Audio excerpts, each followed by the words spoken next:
Good morning doctors.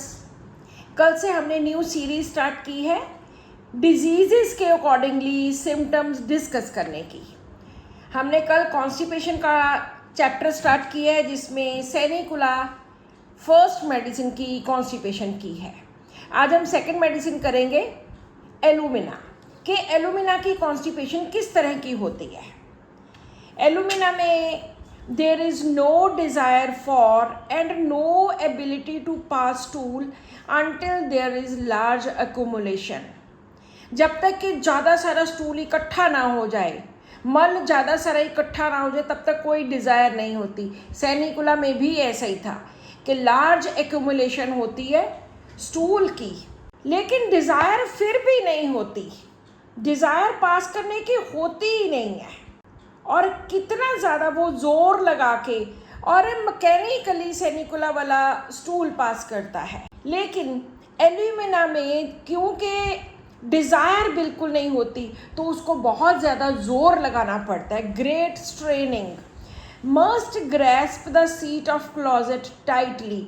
Seat को, जो toilet वाली सीट होती है, उसको ज़ोर से पकड़ के वो स्ट्रेनिंग करता है, प्रेशर लगाता है, तब जाके कहीं हार्ड नॉटी इस तरह का म्यूकस से भरा हुआ इस तरह का स्टूल पास होता है। और एलुमिना में जो कॉन्स्टिपेशन होती है वो इनएक्टिविटी ऑफ रेक्टम की वजह से होती है, वो ड्राइनेस ऑफ म्यूकस मेम्ब्रेन की वजह से होती है, वो pyretic condition of intestines and rectum की वजह से होती है। इवन ये भी है कि जो सॉफ्ट स्टूल है, क्योंकि एक्टिविटी नहीं है रेक्टम में कुछ भी, तो जो सॉफ्ट स्टूल है उस पे भी उसको बहुत ग्रेट स्ट्रेनिंग, बहुत ज़्यादा ज़ोर लगाना पड़ता है। और किन लोगों में ज़्यादा होती है एलुमिना वाली जो कॉन्स्टिपेशन है, वो नर्सिंग चिल्ड्रन में, जो बच्चे आर्टिफिशियल फूड पे पलते हैं, जो मदर फीड जिन्होंने नहीं ली होती, बॉटल फेड बेबीज़ होते हैं, जिन्होंने आर्टिफिशियल जैसे कोई लैक्टोजन का डिब्बे वाला दूध पिया है, उस तरह के ये लोग होते हैं। या फिर दूसरे ओल्ड एज में, यहाँ तक कि प्रेगनेंसी में भी एलुमिना में एक और बहुत बड़ी बात है कि उसमें एबनॉर्मल एपिटाइट होती है। चौक खाने को जी करता है, चौक, स्टार्च, चारकोल, क्लव्स, कॉफ़ी और T grounds, acids, indigestible things, ये सब चीज़ें खाने को एलुमिना का बहुत मन करता है। और हम बहुत सारे बच्चों को ये देते हैं एलुमिना जिनमें कॉन्स्टिपेशन होती है और एबनॉर्मल क्रेविंग होती है। एलुमिना के लोगों को पोटैटो सूट नहीं करते, आलू बिल्कुल डिसअग्री करते हैं। अब हम बात करेंगे ओपियम की कॉन्स्टिपेशन की, कि ओपियम में कॉन्स्टिपेशन किस तरह की होती है। ओपियम में इंटेस्टाइन्स में पैरालिसिस हो जाता है और जो पेरिस्टाल्टिक एक्शन है वो टोटली सस्पेंड हो जाता है, इसलिए इसमें कोई डिज़ायर नहीं होती स्टूल पास करने की।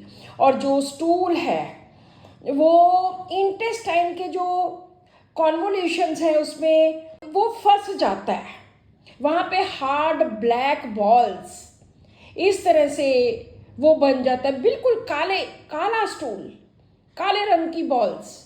और इसको भी इनीमा और परगेटिव्स देकर ही निकाला जा सकता है। Paralysis of sphincter, faeces protrude and recede, बाहर आने की कोशिश करते हैं, फिर से फीसिस स्टूल अंदर चला जाता है। और हेरिंग लिखते हैं, opium renders the intestine so sluggish that the most active purgatives lose their power। कि इसकी इंटेस्टाइन में, इसके डाइजेस्टिव सिस्टम में वो इतने इनएक्टिव होते हैं, इतनी पेरिस्टाल्टिक मूवमेंट ख़त्म होती है, रिवर्स होती है, पैरालाइज्ड होती है कि जितना मर्जी तगड़ा परगेटिव दे दो उससे भी इसका काम नहीं चलता है। ब्लैक स्टूल्स चेलिडोनियम में, प्लम्बम में, थूजा में होते हैं। और जो faeces protrude out and they recede, उसमें सिलीशिया एंड थूजा है।